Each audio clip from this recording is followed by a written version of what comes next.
No, that's not how ChatGPT works.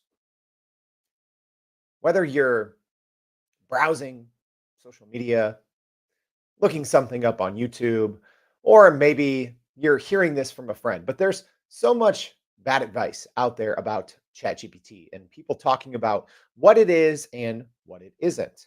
Well, I'm here today to chop down some of those rumors, to cut through the fluff and tell you what ChatGPT is and what it isn't as we go through some of the most common things that people get wrong about most people's favorite large language model. All right, what's going on, y'all? My name is Jordan Wilson. I'm the host of Everyday AI. We're a daily live stream, podcast, and free daily newsletter helping everyday people. This is for you and me, how we can all learn generative AI and leverage it together to grow our companies and to grow our careers. So, if that sounds like you, and if you want to know a little bit more about ChatGPT, whether you are brand new or you're using it every day, I think today's show is going to be for you. Actually, no, I know today's show is going to be for you.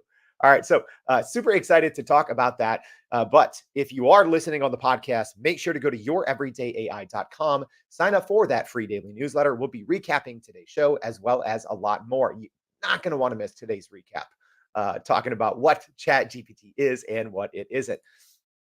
All right, so before we get started, let me just tell you, at the end of the show, we're going to be announcing our GPU giveaway from NVIDIA. So if you entered, make sure to stick around to the end of the show. We're going to be announcing that live here and in the newsletter as well. All right, before we get started, let's talk about what's going on in the world of AI news. So the US government is investing 6.6 billion with a B, billion dollars in semiconductor chip manufacturing in Arizona. So the US government plans to provide $6.6 billion to Taiwan Semiconductor Manufacturing Company, which is TSMC, to build 3 semiconductor chip fabrication plants in Arizona. So President Joe Biden aims to secure the supply of advanced chips, highlighting the economic and national security vulnerabilities of the US due to decreased chip production capacity. So TSMC's investment of $65 billion in Arizona includes the construction of 3 fabrication plants, or fabs as they're called, and it marks the largest foreign direct investment in the state's history. All right, so the 3 fabs are expected to create around 6,000 high-wage tech jobs and 20,000 indirect jobs, contributing to the local economy and the job market. This move reflects the US government's emphasis on onshoring chip production to reduce supply disruptions, particularly after experiencing bottlenecks during the pandemic. So, this investment will enable the US to domestically produce the most advanced, what they're saying is the most advanced semiconductor chips, enhancing supply chain resilience and reducing dependency on foreign manufacturers. All right, next piece of AI news. Google has enhanced its workspace with some new AI capabilities. So let's take a quick look. So Google has introduced new generative AI features to Workspace, enabling users to create collaborative videos for storytelling.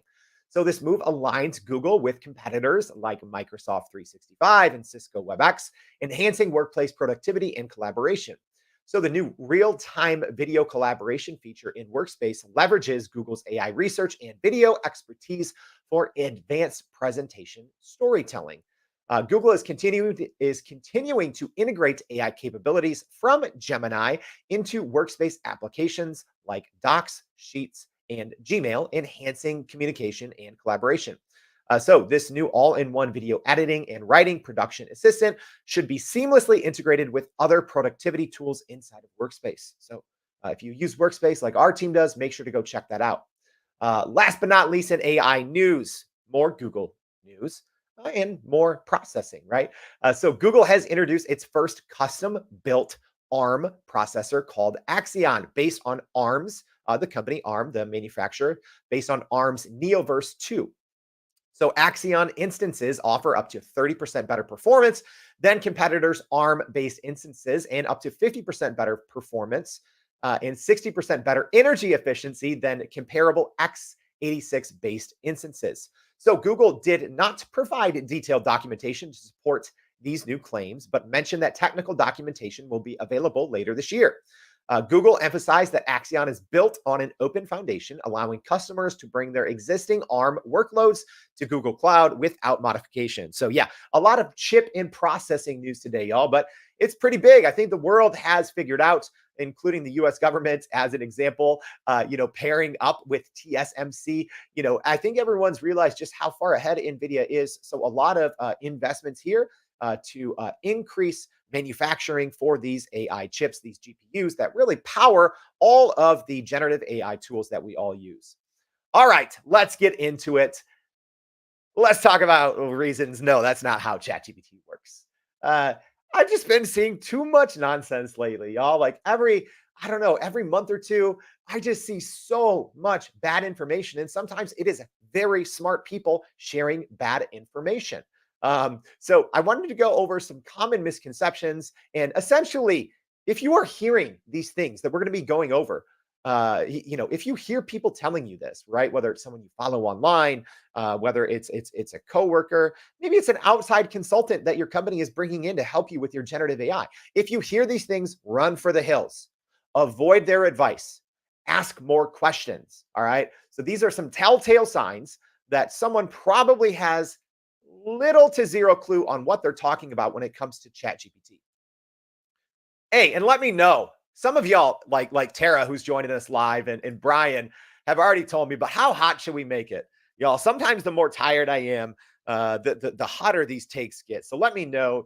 Drop a couple flame emojis. Encourage me to either come with hot takes or to take it nice and easy. Because maybe it is call out time. Maybe it is call out time, like Woozy Rogers says here on the live stream. So thanks to our live crew for joining us. And as a reminder, if you are joining us on the podcast, check out your show notes. If you want to come join the live stream, so many great AI enthusiasts, leaders who are implementing generative AI at their companies to connect with here. All right, so let's get it started. Let's get it started, y'all. Ready? So people have ChatGPT all wrong. A lot of people talk about ChatGPT like it's just some copywriting tool. That is literally not what it is. That is the furthest thing from the truth. I like to call ChatGPT a business operating system. Okay, which is a little different. I think that right now ChatGPT is the only business operating system. I think Google Gemini is close to being there, but they're having problems connecting workspace data with enterprise accounts and with paid accounts. So I don't think Google Gemini is there. Oh no, I'm wrong. I will say Microsoft Copilot is there. Sometimes I think of Copilot and ChatGPT as one and of the same, right? So I think you have Microsoft Copilot. That is a business operating system. I think you have ChatGPT. I think that Google Gemini is close-ish. And I think that once Claude kind of enables third-party tools in their chat interface, right, which we talked about on the show, that they enabled it for developers recently. But once they enable it on their chat interface, we'll get there. But today I'm just talking about ChatGPT because I think that is probably the most the most capable and the most popular large language model by far. So that's what we're talking about today. All right. So as a reminder, our team has been using the GPT technology since 2020, right? So yeah, especially once ChatGPT came out in November 2022, and as it's become more popularized, we're just seeing more and more bad takes from people. So here's the first one. Here's the first one. It is call out time. It is call out time. So people who share a ChatGPT response and they say, "Hey, ChatGPT is no good. Look at this response," and then they share a screenshot. That is not how ChatGPT works. If you're sharing a low quality output, sorry, not sorry. That just probably means you don't know what you're doing. Let me repeat that again. If anyone shares, actually for better or worse, right? Sharing a screenshot from ChatGPT means absolutely nothing, right? Because in the instructions before that screenshot, you can tell ChatGPT everything it needs. You can spend the time and get great outputs, or you can say nothing, right? And if you just copy and paste something in, you're going to get a bad output. All right, so let me give you an actual example. And this is, I think, I'm going to spend the most time on this one because people sharing their outputs from ChatGPT is terrible. It is a terrible way to share about a generative tool, right? ChatGPT and large language models are not deterministic, they are generative. So, what that means, it's the exact opposite of something like Google, right? If you do a Google search, aside from if it pulls up its new AI search, its search generative experience, it's SGE, but for the most part, a search online is somewhat deterministic. No matter who puts in the input, everyone, at least at that time and date, is going to get a similar or the exact same output. That is not how generative AI works. It is generative. You're going to get wildly different outputs, even if you put in the same or similar inputs. And so much of it happens with what happens before you actually prompt a large language model. All right, so here's an example, right? I saw a post, someone posted this on social media. I'm definitely not, naming names, but I just saw this recently and I thought this could be a good example. All right, so the example here that we're going to be talking about, if you're joining us on the podcast, um, is someone was using ChatGPT essentially as a advertising slogan assistant for a Nike ad. So on my screen here, there's an actual end that I'm going to show you. But I'm wondering which tagline or motto is the best. And this is a photo of Caitlin Clark, the record-breaking women's basketball player from Iowa who broke the NCAA scoring record in a very triumphant pose, right? So she has her hands up in the air, kind of looking to the side. Very great photo. So for our live audience, let me know which one of these is the best taglines. Ready? Or you can play along if you're in the car, wherever you are listening on the podcast. All right, so A, which is the best tagline to go with this Nike ad for Caitlin Clark? All right, A, breaking records and making hoops history. B, you break it, you own it. C, legends don't chase records, they set them. All right, live audience, let me know. All it takes is one little pound of the keyboard. A, B, or C. Let's try it one more time. Ready? A, breaking records and making hoops history. B, you break it, you own it. C, legends don't chase records, they set them. All right. And I'm going to give you the answer here in like 2 or 3 minutes, but one of these was written with a copy and paste prompt and shared online saying, look how bad ChatGPT is, right? That's why I'm going through this process and showing you how ChatGPT actually works. So one of these was done with a copy and paste, zero shot prompt inside ChatGPT. One was written presumably by a highly skilled human copywriter that either worked internally at Nike or that Nike hired. And one was written by ChatGPT the correct way. All right, so it looks like for the most part, unofficially here, C is crushing. C is by far ahead of everything else, right? So let's keep going here. So this was I just gave you the answer of the copy and paste version of ChatGPT was actually A. So this person on social media just said, write a headline for an ad featuring Iowa basketball player Caitlin Clark. She broke the record for most points ever scored by an NCAA woman in basketball. Be clever. And then ChatGPT actually gave us that number A there, or option A, which was breaking records and making hoops history.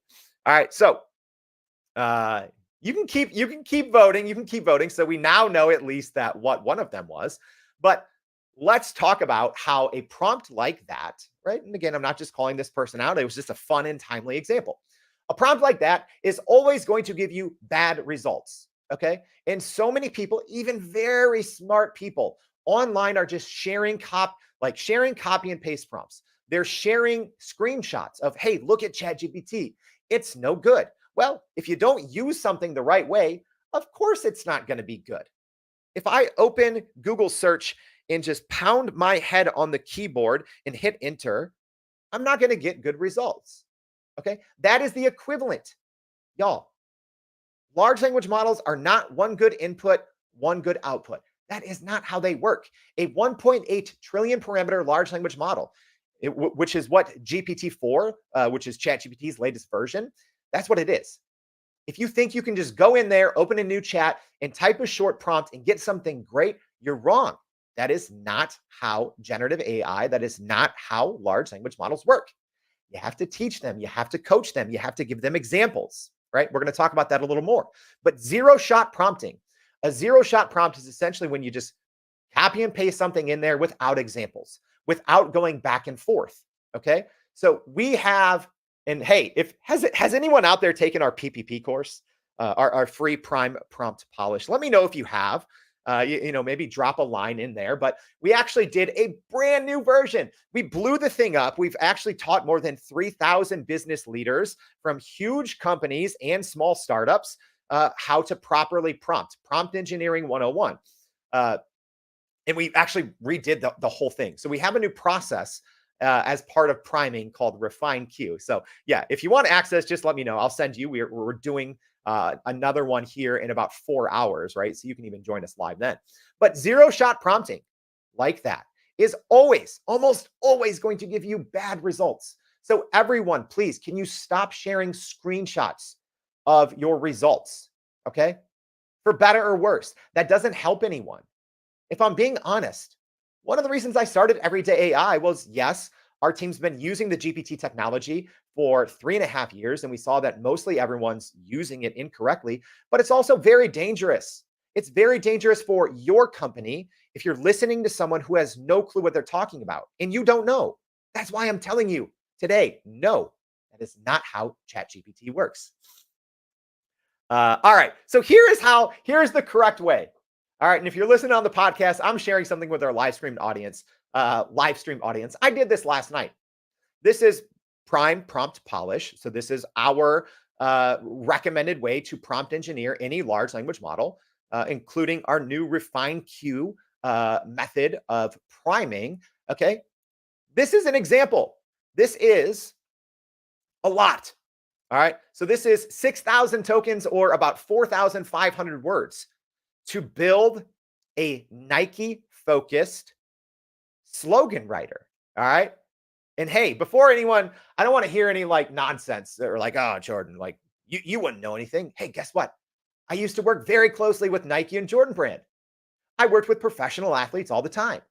I worked with Nike's global head of marketing. I helped ghostwrite tweets for professional athletes. I know Nike, right? And I know what it takes to build copywriting, right? I've been in, MarTech and comms for 20 years. So this is the process that you should be going through, right? If we want to share screenshots, let's share this because essentially I'm showing my entire process. I did this last night. I took this, I built an expert chat, which is what we teach people to do through Prime Prompt Polish, PPP, an expert chat on writing Nike taglines, right? And one of those three came from the result of this 4,500 words of back and forth iterative conversation with a large language model. That is how you use a large language model. You don't just go in there, copy and paste something, or go in there and say, hey, here's some information about Caitlin Clark. Write me something, from that. That means nothing. That means nothing. People don't understand. You have to refine a large language model if you want it to perform well for a specific purpose. That's why I'm sharing. Hey, if we want to start sharing screenshots, let's start sharing this. Let's start sharing this, the process, the hard work, using it correctly, right? And yeah, if you're on the podcast, essentially, even our live stream audience can't really see anything because I zoomed out all the way, right? And this looks like a 30-page book, but zoomed out because that's how you do it. That is how you use a large language model correctly and get the maximum output. Live stream audience, are you feeling this? Right? Hey, Cecilia said she loved PPP, so she needs the updated version.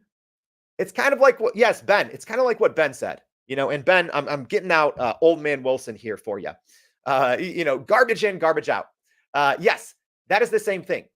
Even if you put in a copy and paste prompt, you find something great on the internet and you find a super long prompt. That's garbage in. You're going to get garbage out. This is how you do it. This is how you properly prompt a large language model, specifically if you are looking for a tailored output. You got to put the work in, y'all. 6,000 tokens, 4,500 words of back and forth conversation with a 1.8 trillion parameter large language model will finally get you to something good. A good output, right? And I promise, by far, right? I'm gonna go ahead and do a quick count here. So it looks like we have about 8, 9, 10, 11, 12, 13, 14, 15. It looks like we had about 15 people vote for C. It looks like we had about one person vote for A and one or two people vote for B. All right, so guess what? The copy and paste prompt finished last. The one written by a human, which was "you break it, you own it," that finished second. And by far, the one that finished first with about 3 to 4x higher than the human copywriter was the one that I did through ChatGPT. Again, I think I had an unfair advantage, right? I've worked with I've worked with Nike, so I understand. I've created slogans with Nike, so maybe I had a little bit of an unfair advantage. But that just goes to show you a couple of things. Number one, zero shotting a large language model or just giving it no information, clicking new chat and saying, hey, Caitlin Clark broke this record, write a cool tagline for, a Nike ad. If you do that, that's a zero shot prompt. You're not working with a large language model. You're going to get garbage, garbage in, garbage out. The human copywriter, I'm actually surprised because I kind of like the human one. You break it, you own it, right? She broke the NCAA scoring record. But hey, at least our live stream audience said by far the best one was the one that properly went through a large language model, an iterative process back and forth, teaching and training a large language model. Now, guess what? If I wanted to go in there, I could spit out new Nike motto, my Nike slogan after one another once it's trained, because now it's repeatable and I can use it. That is learning and using generative AI the right way. Is anyone surprised? That the Chat GPT version outperformed the human copywriter by that much? I am personally. I thought, if I'm being honest, I thought it was going to be kind of neck and neck between the Nike, the human written ad copy, you break it, you own it, versus the kind of the prime prompt polished version, which is legends don't chase records, they set them. Hey, I thought it was going to be neck and neck, but apparently not. All right, let's keep this thing going. The second thing, if you ever hear this, if you ever see this, avoid this person. Avoid at all costs. All right. Anyone that says ChatGPT is never out of date because of Bing, right? That's not how ChatGPT works, y'all. All right. So if you don't know, now if you are using the paid version of ChatGPT Plus, which is GPT-4, GPT-4 Turbo, you get essentially live access to Bing, right? And so people think, oh, I'm not going to get hallucinations because if I type something into ChatGPT, right, its training data ends at April 2023, which is now a year old. So people think, hey, if something's out of date, that's okay. I'm not going to get lies or ambiguity out of ChatGPT because it's going to use Browse with Bing. That's kind of true, but also very false. All right, let's talk about how this actually works. Here's the thing. Browse with Bing can't actually read URLs. I see so many people sharing their prompts with screenshots. If you upload a URL into ChatGPT and say, hey, Bing, go look up this information, right? And help me write this better, right? All Bing does is it looks at the words in the URL and it queries them. So you can't actually point Bing to a specific web page. Sometimes it'll work and sometimes it'll go to the correct page. I've done this live on the show before. I've done 5-minute tutorials on this in YouTube, y'all. You have to pay attention. You have to know how a large language model works because Bing you can't direct Bing to a specific URL. It'll work sometimes, but it's just an SEO. It's an SEO game. And unfortunately, SEO is finicky. You can game it. Guess what? If you want up-to-date information, let's say you use Bing and you say, hey, Bing, I want, a marketing plan for everyday AI, use Browse with Bing to find the most advanced tactics for multi-channel marketing in 2024.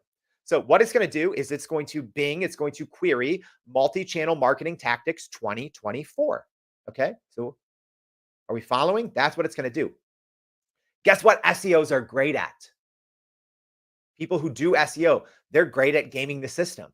Because there's a good chance, and I've done SEO, y'all, for 15, 20 years. Someone probably had an article that from 2020 or 2021. And all they do is they update. They update the title, they update the URL, but everything else remains the same. And they game the system. So it might say top multi-channel marketing strategies for 2024. Guess what? It might be from 2020. And maybe someone's gamed the system. And Bing and Google don't know any better. They don't know any better. All right. So you can't rely on Bing in that facet as well. Also, in this instance, right, Browse with Bing may bring back outdated info from before the training data, even. Right. So people think, oh, if it's after April 2023, I need to use Bing. You can't trust it. You can't trust a blind query because you don't know what's on the other end. Oh, Mike felt personally called out by that one. But hey, Mike's an SEO specialist. He knows that's how that works, right? It's not like an SEO, like it's not like a dirty secret, but you can't necessarily trust a single source from a blind browse with Bing call. All right. So if someone says, oh, use browse with Bing and ChatGPT and you're fine, you'll never have out of date information. It'll always be accurate. Not true. Not the case. All right, next. I'm gonna try to not spend too long on this one. Yeah, it's getting hot in here, Mike. It's getting hot in here. All right. So if someone says try these 20 prompts to 10x your workflow, or hey, here's 7 prompts that'll instantly double your business, right? Or here's 30 prompts for marketing your startup, right? That's not how ChatGPT works. We kind of already touched on this with the Caitlin Clark example, but if you just start a new chat and you find some 19-year-old who lives in the basement with his mom, who's now an AI influencer, right? And they say use these 25, right? I got to go back. How many flames did we get? We got a lot of 3. Okay, we got a 2. All right, so it looks like people kind of want the heat. All right, I'm gonna have to call this out. I agree with Brian. This is so annoying. Those prompts don't work. People sharing those prompts, share them because they know they can trick you, right? They want your email and then they're going to sell you some crap in their newsletter. All right. And they say, hey, these 50 prompts, we spent so long making this prompt playbook to grow your business. Those prompts don't work. They are garbage, garbage in, garbage out. If you go into ChatGPT, and this is literally what we teach and we show step by step in our free Prime Prompt Polish course. All right. In our PPP course, we take the highest rated, prompt for a certain topic. We break it down, we dissect it, and we talk about everything that goes wrong. And then we teach you for free how to do it the right way.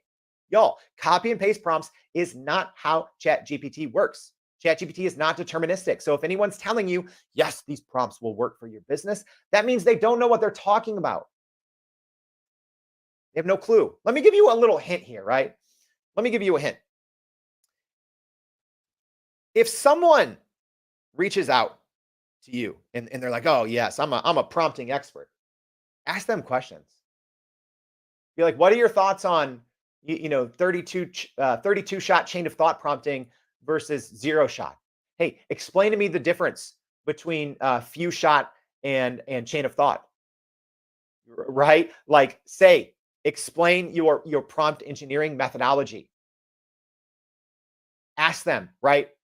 Maybe your company's hiring an outside expert to come in and help your team with prompting. Ask them, hey, what are your thoughts on MMLU benchmarking? Okay. Y'all, I spent my weekend reading research papers about new prompting methodologies. That's what I do. You can't trust people. They're just trying to game you. They're trying to make you share their crap. They're trying to make you sign up for their newsletter to sell you crap. It is crap. Sorry for my PG-13 language, right? Copy and paste prompts don't work. That's not how generative AI works. That's not how a trillion parameter large language model works. It is not deterministic. Those prompts aren't going to get you anywhere. If you think prompts are going to save your business, if you think they're going to grow your startup, if you think they're going to help your company, simple copy and paste prompts, they're not. That is not how ChatGPT works. All right. Let's keep this one going. We got one. I think we got one more here, one or two more. All right. So another one. Paste in your writing style, and then ChatGPT will write just like you. Guess what? That's not how ChatGPT works. Um, so here's the thing, y'all. So many people think that this is how ChatGPT works, right? Hey, give it some example of your writing style, of your brand voice, of your company voice. Just paste it in there. Give it an example. Then click enter, and all of a sudden it's going to write like you. It's going to write like your company, right? You're not going to need that copywriter. False, false, false. Okay.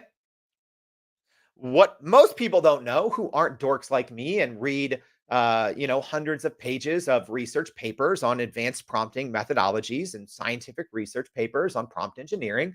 Most people don't understand. Large language models don't understand words. They don't. They tokenize, right? They assign values, right? So I'm just showing an example for our live stream audience here. You know, I'm just going to read two sentences here. So it's talking about the word just and how the word just has different meanings. All right. So as an example, it'll say, it'll be there just as soon as I finish this task.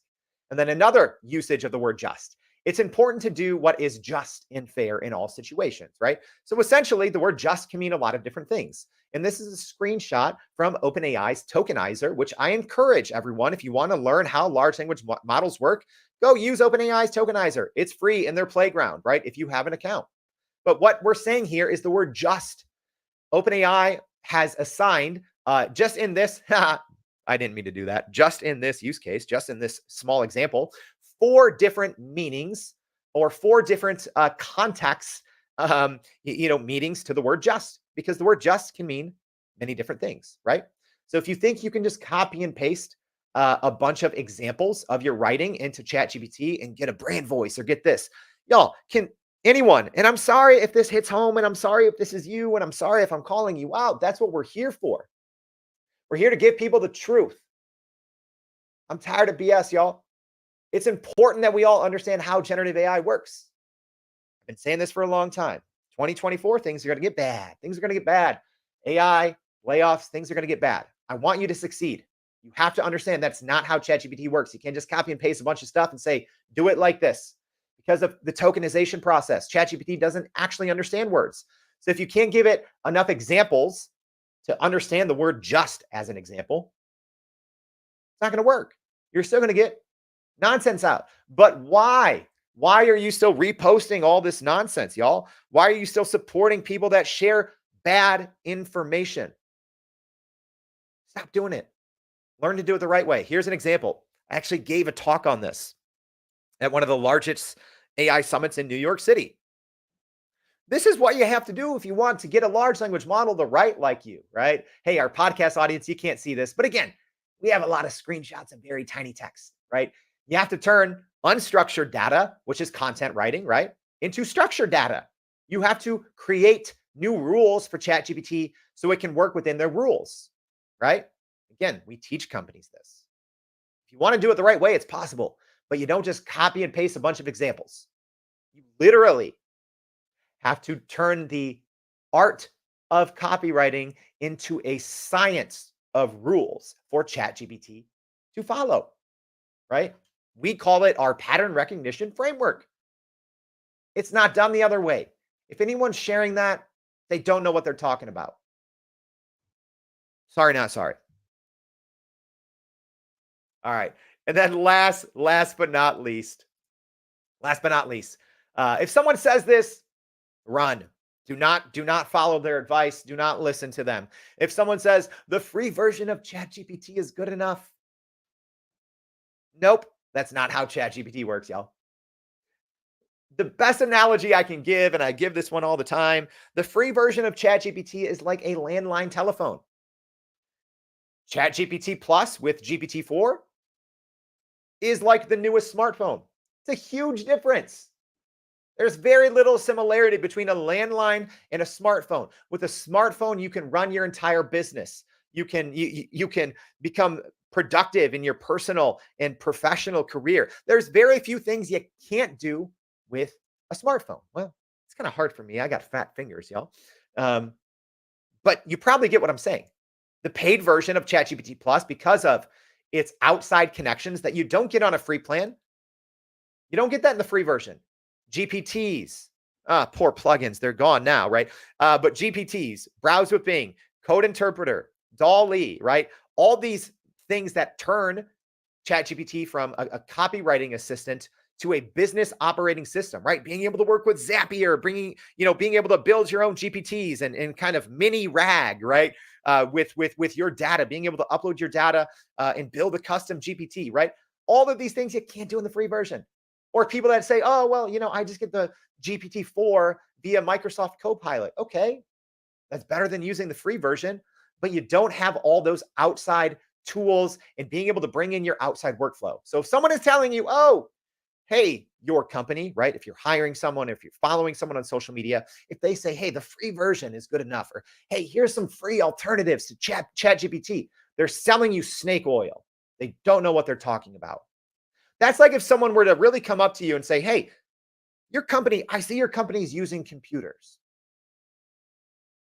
Have you thought about this much more affordable version? It's called paper, a pen, and a landline. You should try it. Now, here's my guide on how to save money in your business by using paper, pen, and a landline. Repost this and I'll send you the guide, right? It's not how ChatGPT works. The free version, sorry, garbage, not good. You shouldn't use it. Paid version can change your business. If you really want to grow, it can change your career. You can literally run an entire small business inside of ChatGPT if you know what you're doing, if you do it the correct way, if you understand prompt engineering 101, if you understand how to safely bring your data into ChatGPT, working with automation, I mean, having Zapier in there, being able to connect your own data. It is a business operating system. The free version is not worth your time. Whew. Was that too hot, y'all? Oh, sometimes I get done and I'm like, did I just offend someone? Right? Hey, did I just offend Brian said this one, the last one is laughable, right? Hopefully I didn't offend you, right? But there's so much bad information out there, y'all. I had to set the record straight because people who have no clue what they're talking about are trying to tell you how to run your business. They're trying to tell you how to use ChatGPT to grow your career. Stop listening to them. They're selling you snake oil.